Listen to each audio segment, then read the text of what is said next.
नमस्कार दोस्तों। आज की कहानी भारत के पूर्व राष्ट्रपति डॉक्टर एपीजे अब्दुल कलाम के जीवन पर आधारित है। अगर आपको कहानी सुनना अच्छा लगता है तो चैनल को सब्सक्राइब कर सकते हैं। वीडियो को लाइक ज़रूर करें, इससे हमारा हौसला बढ़ता है। डॉक्टर एपीजे अब्दुल कलाम, जो मिसाइल मैन के नाम से प्रसिद्ध हैं, भारत के ऐसे राष्ट्रपति जिनका नाम हर भारतीय बड़े ही गर्व के साथ लेता है। वो एक ऐसी शख्सियत हैं जिनको इस देश का बच्चा बच्चा जानता और पहचानता है। डॉक्टर एपीजे अब्दुल कलाम का जन्म रामेश्वरम, तमिलनाडु के एक छोटे से गांव धनुषकोडी में 15 अक्टूबर 1931 को हुआ। उनके पिता का नाम जैनुलाब्दीन था। कलाम के पिताजी ज़्यादा पढ़े लिखे नहीं थे और न ही ज़्यादा पैसे वाले थे। इनके पिताजी मछुआरों को नाव किराए पर दिया करते थे। एपीजे अब्दुल कलाम का परिवार एक संयुक्त परिवार था जिसमें 3 परिवार एक साथ रहते थे। ये 5 भाई और 5 बहनें थीं। इनका खुद का परिवार 12 सदस्यों का था। इसके बावजूद ये संयुक्त परिवार में रहते थे, जिससे आप अंदाज़ा लगा सकते हैं कि कितना संघर्ष और कठिनाइयों का सामना कलाम ने अपने जीवन में किया होगा। अब्दुल कलाम के जीवन पर उनके पिता का बहुत प्रभाव रहा था। वे भले ही कम पढ़े लिखे थे, लेकिन अपने काम को पूरी लगन और ईमानदारी के साथ करते थे और उन्होंने अपने बच्चों को भी यही संस्कार दिए थे, जिस पर चलकर अब्दुल कलाम भारत के गौरव बने।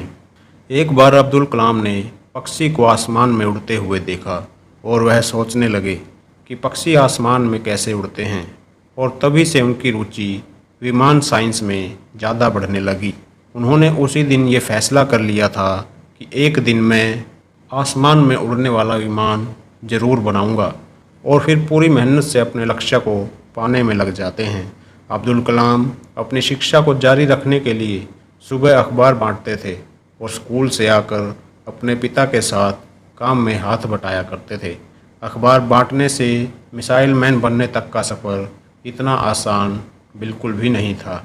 1972 में अब्दुल कलाम भारतीय अंतरिक्ष अनुसंधान संगठन से जुड़ जाते हैं, जहां पर उन्होंने परियोजना महानिदेशक के रूप में भारत का पहला स्वदेशी उपग्रह अंतरिक्ष में स्थापित करने में सफलता हासिल की। 1980 में रोहिणी उपग्रह को पृथ्वी की कक्षा के निकट स्थापित किया। इस प्रकार भारत भी अंतर्राष्ट्रीय अंतरिक्ष क्लब का सदस्य बन जाता है, जिसमें कलाम का बहुत महत्वपूर्ण योगदान है। कलाम ने स्वदेशी लक्ष्य भेदी मिसाइल का भी डिज़ाइन किया। इन्होंने अग्नि एवं पृथ्वी जैसी मिसाइलों को स्वदेशी तकनीक से बनाया और दुनिया को भारत की शक्ति का एहसास करवाया।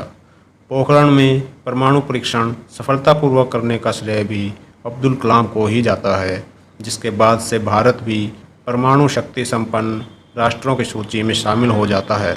एपीजे अब्दुल कलाम कहते हैं, भारत पर 600 वर्षों तक बाहरी शक्तियों ने शासन किया। यदि आप विकास चाहते हैं तो देश में शांति का होना आवश्यक है, और शांति की स्थिति और शांति की स्थापना शक्ति से होती है। इसी कारण मिसाइलों को विकसित किया गया है ताकि हमारा देश शक्ति संपन्न हो सके और कोई बाहरी ताकत हमें आंख न दिखा सके। इन्हीं सब के बीच एक दिन बड़ी ही दुखद समाचार आग की तरह पूरे देश में फैल जाती है, जिसे सुनकर पूरे देश में गम की लहर दौड़ जाती है। कोई भी इस बात पर यकीन करने को तैयार नहीं था, परंतु होने को कौन टाल सकता था। 27 जुलाई 2015 की शाम अब्दुल कलाम भारतीय प्रबंधन संस्थान शिलोंग में एक सभा को संबोधित कर रहे थे। तभी अचानक उन्हें दिल का दौरा पड़ता है और वो बेहोश होकर गिर पड़ते हैं।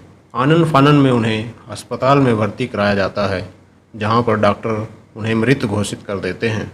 डॉक्टरों के मृत घोषित करने के तुरंत बाद उन्हें पूरे राजकीय सम्मान के साथ तिरंगे में लपेटकर वायुसेना के हेलीकॉप्टर से शिलोंग से गुवाहाटी लाया जाता है, और अगले दिन उनके पार्थिव शरीर को दिल्ली लाया जाता है, जहां पर पूरे राजकीय सम्मान के साथ कलाम के पार्थिव शरीर को श्रद्धांजलि दी जाती है।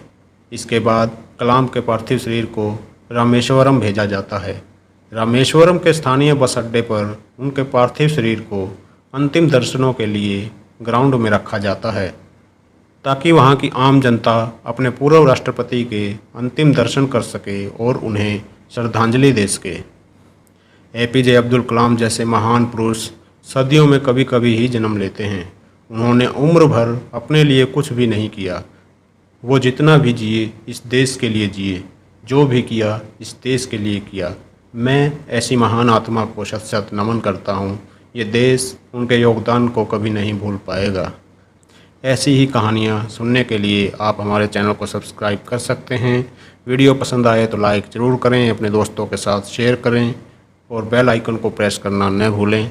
आज की कहानी में बस इतना ही। मिलते हैं अगली वीडियो में नई कहानी के साथ।